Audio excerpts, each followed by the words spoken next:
On the day of my beloved mother's funeral, my sister-in-law callously remarked, "I overslept, so I'm skipping the funeral." It was a cruel twist after she had coerced my frail mother into spending nearly $200,000 on a new house. Suppressing my outrage, I managed to respond, "Fine, but you'll regret this decision, sis." "I regret nothing. Have a good one," came her dismissive reply before she hung up. After the funeral, when I confronted my brother with something, even his typically gentle demeanor turned to anger. "Lisa, I need your help. We're going to make her pay," he said, his voice laced with fury. My name is Lisa. At 28 years old, I'm single with a fulfilling job that keeps me busy every day, but I'm holding up well despite the challenges. Today, a weekend and a rare day off from work, I returned home to my mother's house after a long absence. "Hi, Mom. How have you been?" I greeted her warmly. "Welcome back, Lisa. I'm glad to see you," she replied with a gentle smile. We sat together, sipping tea and catching up.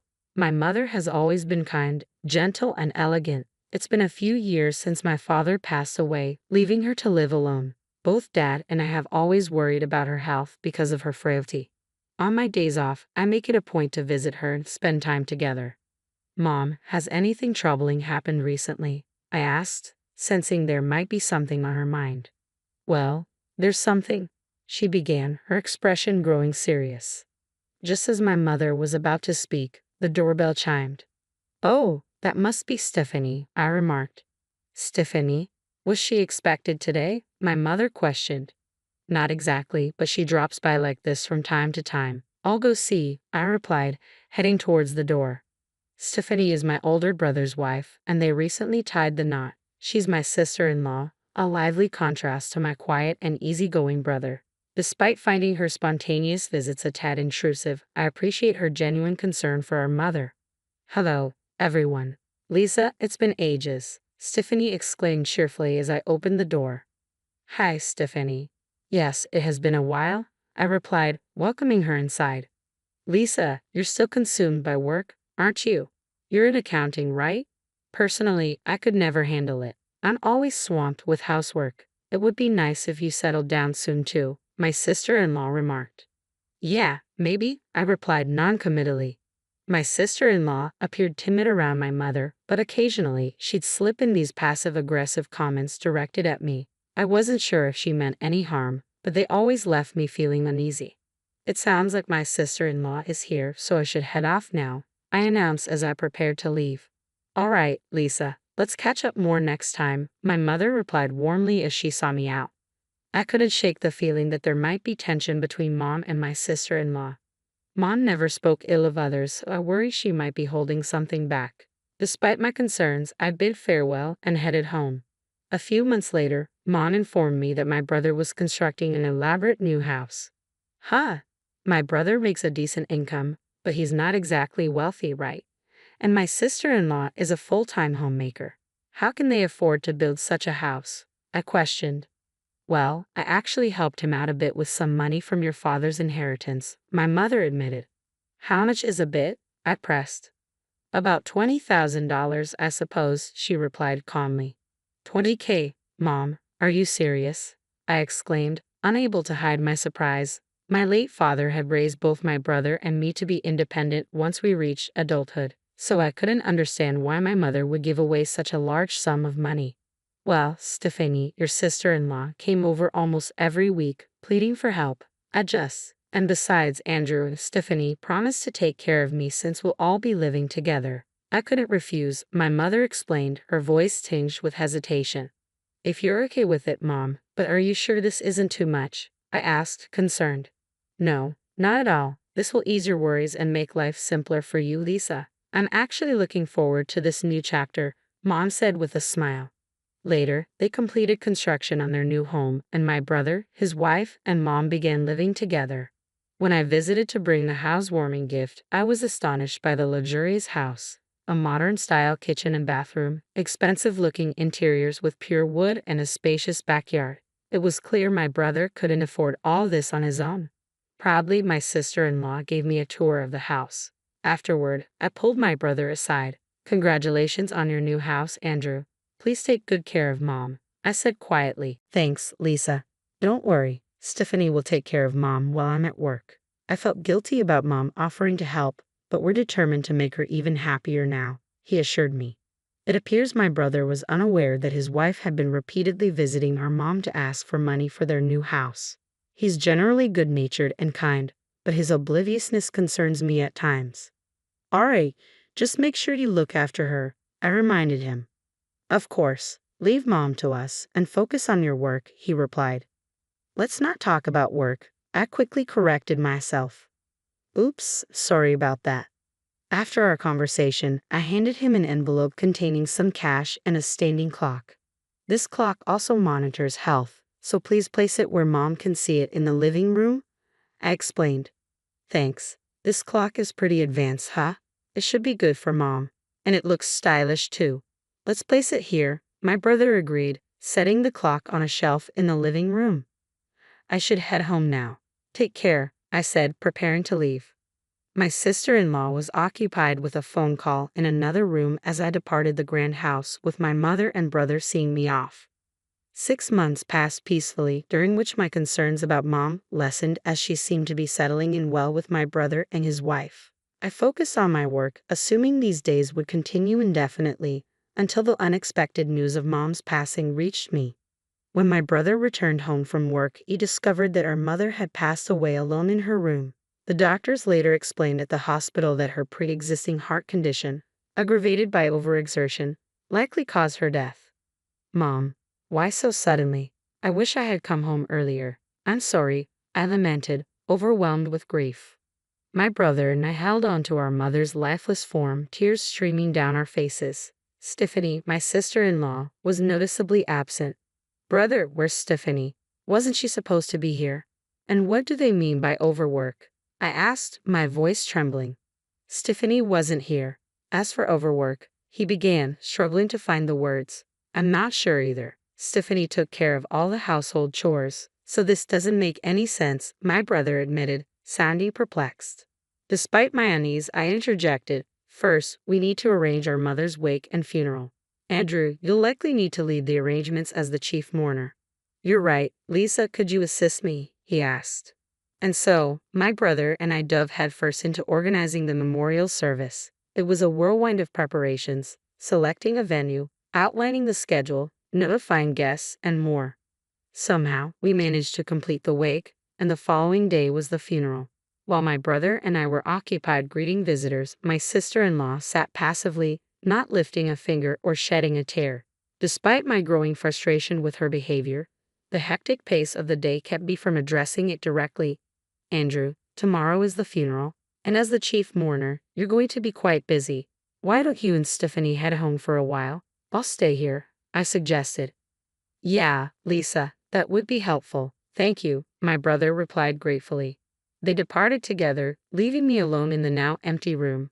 I retrieved my work laptop and began to focus on tasks. That night, sleep eluded me.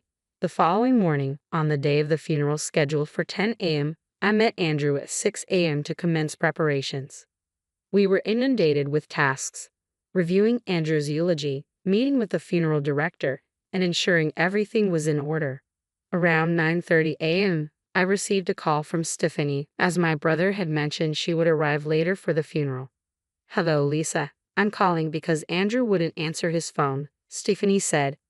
Okay, Aunt, I replied, sensing tension in her voice. I overslept. I won't be able to make it to the funeral, she confessed. Struggling to maintain composure, I replied evenly, all right, but you might regret this, Stephanie. I doubt it. Anyway, I know you're busy.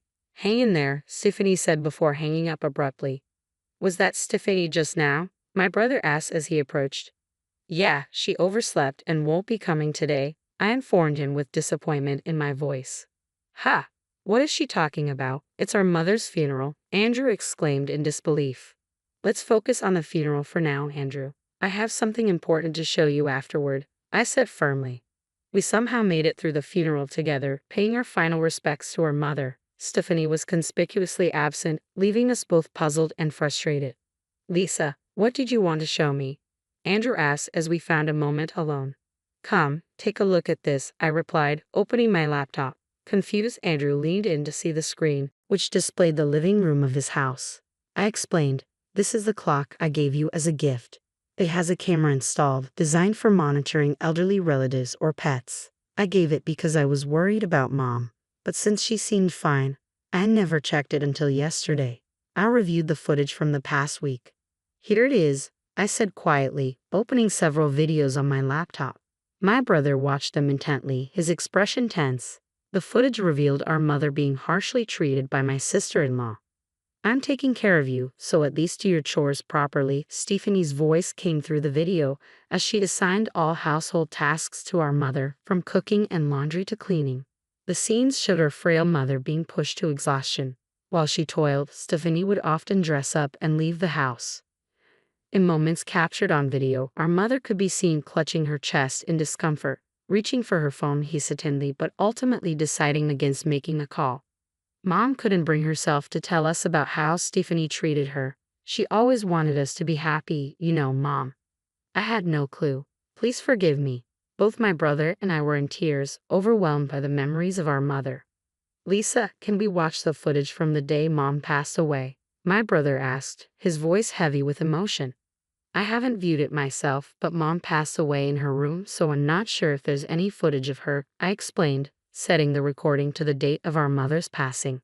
As we watched, after completing her morning routine, our mother was seen clutching her chest as she made her way to her room. They said she passed away around 2 p.m.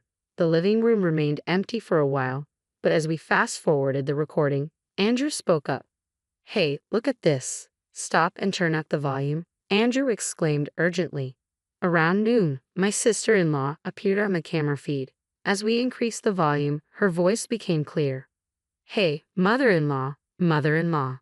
Stephanie called out towards my mother's room. When there was no response, she appeared to assume that our mother wasn't home. She then sat down on the sofa and made a phone call. "Hello? Thanks for being there earlier.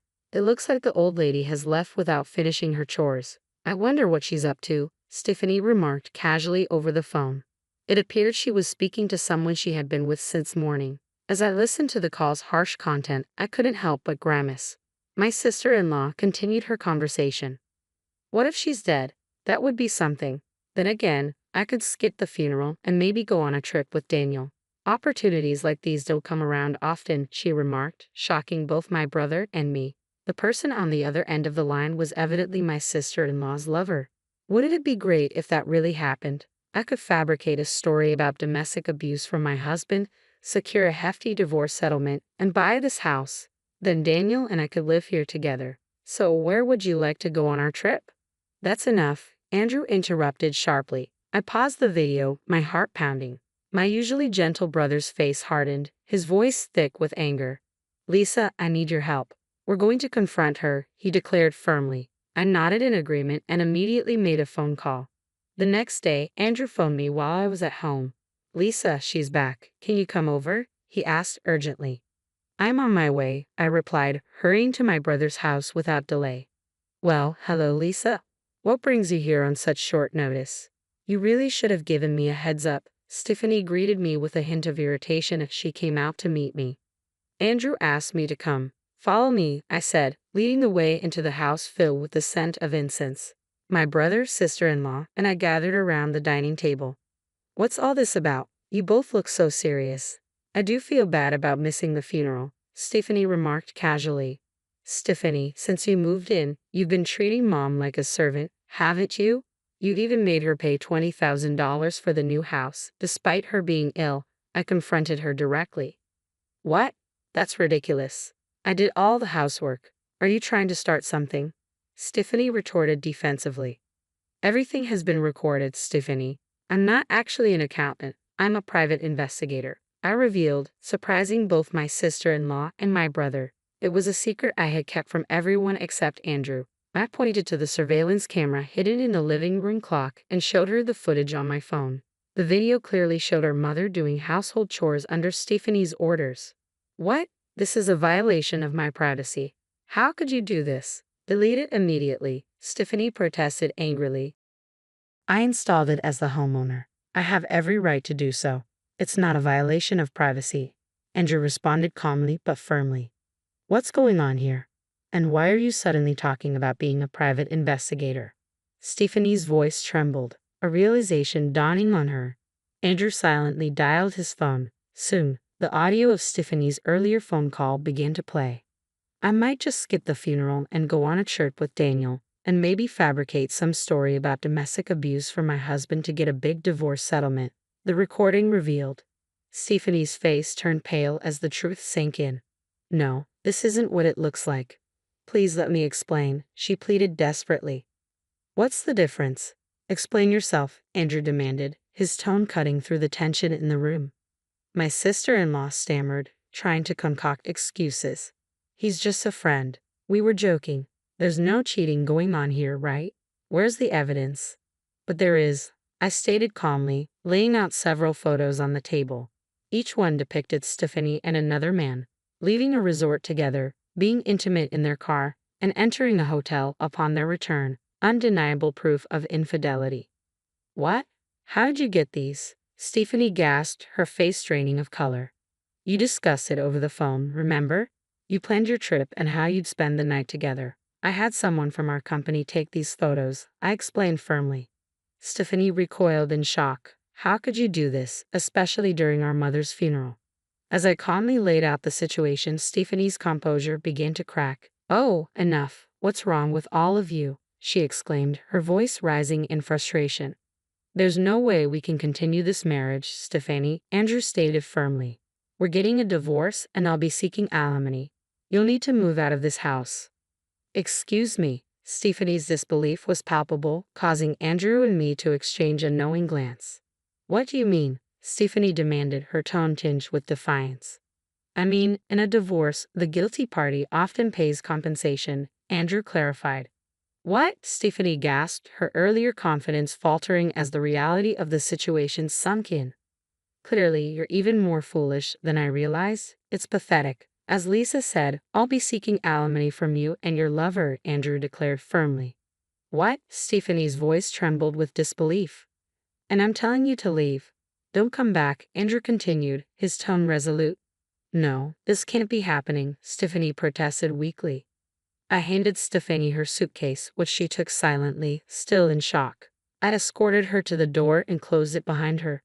Turning back to Andrew, I gently placed a reassuring hand on his shoulder. 6 months later, my brother's divorce from my former sister-in-law was finalized. She contested it in mediation, but the evidence my brother presented left little room for argument.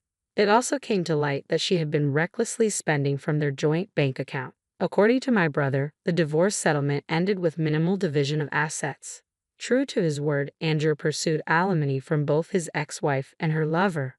The lover, who had planned to live off the substantial alimony from Andrew, was outraged by the unexpected claim and promptly ended the relationship with Stephanie.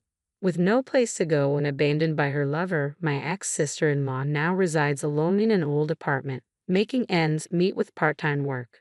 My brother went through a tough time. He eventually sold the house, feeling disillusioned with marriage, and now lives alone. Seeing him struggle with loneliness, I've been considering introducing him to a kind woman I met through work recently. She's also divorced, so I think they might connect well. With that in mind, I head out today, focus on my work once more.